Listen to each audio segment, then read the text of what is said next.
खेती के व्यवसाय से जुड़े सभी साथियों को नमस्कार। ये व्याख्यान श्रृंखला सिर्फ कृषि ज्ञान बढ़ाने के उद्देश्य से शुरू की गई है। आखिर में हम सबसे उत्तम कृषि पद्धति चुनेंगे, यानी कि द बेस्ट एग्रीकल्चर मेथड, और उसमें उस विधि का गहन अध्ययन करेंगे और किसान साथियों को वो विधि यानी कि संपूर्ण पद्धति अपनाने के लिए प्रेरित करेंगे।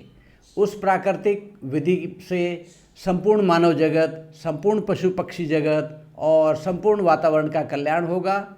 मेरा नाम तेजाराम चौधरी है और हम लोग फ़िलहाल संसार में प्रचलित अलग अलग खेती की विधियों के बारे में डिस्कस कर रहे हैं। आज खेती की जिस अगली पद्धति, अगली और आखिरी पद्धति के बारे में बात करने जा रहे हैं वह है प्राकृतिक खेती यानी नेचुरल फार्मिंग के बारे में।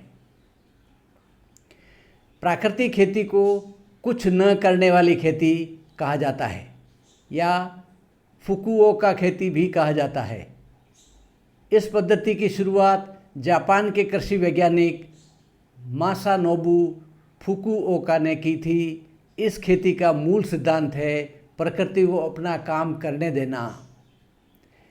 प्राकृतिक खेती में मानव हस्तक्षेप को न्यूनतम रखा जाता है। इसमें ना रासायनिक खाद, ना कीटनाशक और ना खरपतवार नाशक और ना ही गहरी जुताई की जाती है। यह खेती खेत को प्राकृतिक पारिस्थितिक तंत्र यानी नेचुरल इकोसिस्टम जैसा बनाने पर आधारित है। अब जानते हैं इसकी मुख्य विशेषताएं। पहली है बिना जुताई, मिट्टी को जोता नहीं जाता, जिसमें उसकी प्राकृतिक संरचना, नमी और सूक्ष्म जीव संरक्षित रहते हैं। दूसरी है बिना रासायनिक इनपुट, यहाँ केवल खाद, मल्च और पशु गोबर जैसे प्राकृतिक संसाधनों का उपयोग होता है। तीसरी है मिट्टी का स्थायी आवरण, मिट्टी को फसल अवशेषों या जीवित पौधों से ढक कर रखा जाता है, जिससे नमी बनी रहती है और मिट्टी का कटाव रुकता है। चौथी है जैव विविधता, प्राकृतिक खेती में एक ही फसल नहीं बल्कि कई फसलें साथ साथ उगाई जाती है। इससे कीट नियंत्रण प्राकृतिक रूप से होता है। पांचवी है न्यूनतम निराई और छंटाई, खरपतवारों को दुश्मन नहीं बल्कि प्रकृति का हिस्सा माना जाता है। अक्सर इन्हें मल्चिंग से नियंत्रित किया जाता है।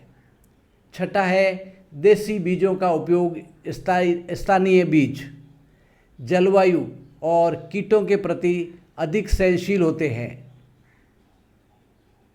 अब जानते हैं इसके लाभ।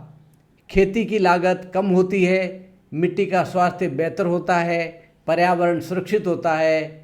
छोटे किसानों के लिए यह काफ़ी किफ़ायती है।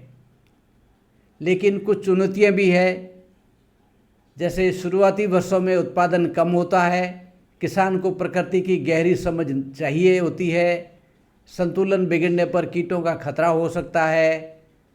निष्कर्ष ये है कि प्राकृतिक खेती भविष्य की टिकाऊ, पर्यावरण अनुकूल और कम लागत खेती हो सकती है। अगर आपको ये जानकारी उपयोगी लगी हो तो इस व्याख्यान श्रृंखला से जुड़े रहिए। हम खेती को सरल, सस्ती और प्राकृतिक यानी दी बेस्ट एग्रीकल्चर यानी कि सबसे उत्तम खेती बनाने का रास्ता दिखाने की कोशिश जारी रखेंगे।